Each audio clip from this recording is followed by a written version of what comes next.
दुसऱ्या फेरीमध्ये आपण नेहमीच तुम्ही पाठवलेल्या मतानुसार क्रम बघतो.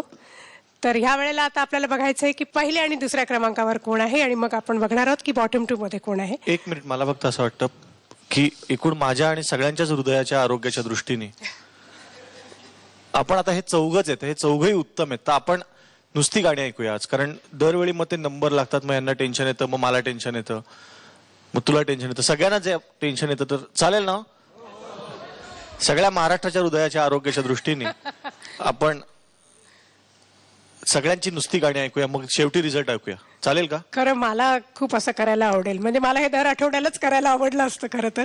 पण राजन सर, राजनना आपण एकदा विचारूया. थँक्यू. तर ठीक आहे, मग आलेल्या मतानुसार आपण क्रम बघणार नाही आहोत. मी एक एक करून फक्त ह्यांना इकडे बोलवीन. त्याच्यात कुठेही आलेल्या मतांचा भाग अजिबात नसेल, त्याप्रमाणे मी बोलवत नाहीये. सर्वप्रथम मी इकडे बोलवते, टाळ्यांनी स्वागत करूया स्वरदाला. स्वरदा, दुसऱ्या फेरीतलं टेन्शन जरा कमी केलंय सलील आणि राजन दोघांनी मिळून.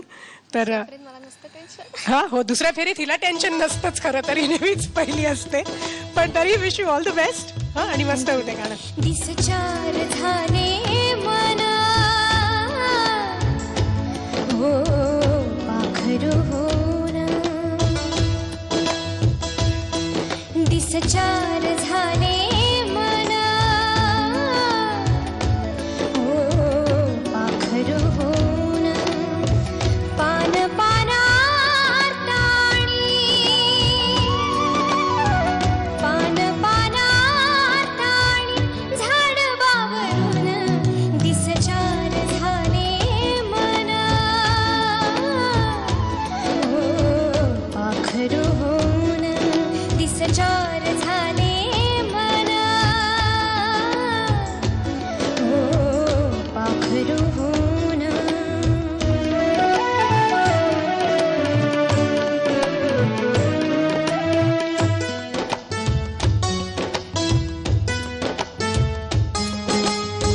सांजवेळी जेव्हा ये आठव आठव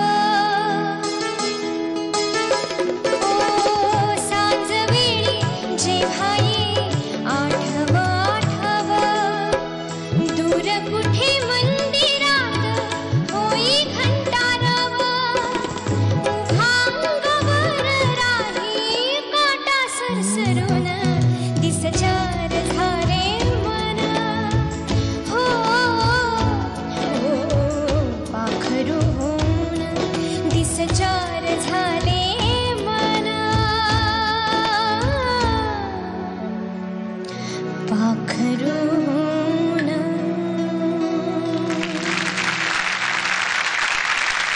छान झालं सर. थँक्यू. आणि खुद्द कवी आज इकडे आहेत, तर आपण त्यांच्यापासूनच सुरुवात करूया. किशोर. स्वरदा, फार छान गायलीस गाणं. आणि सारेगममध्ये माझी बरीच गाणी झालेली आहेत.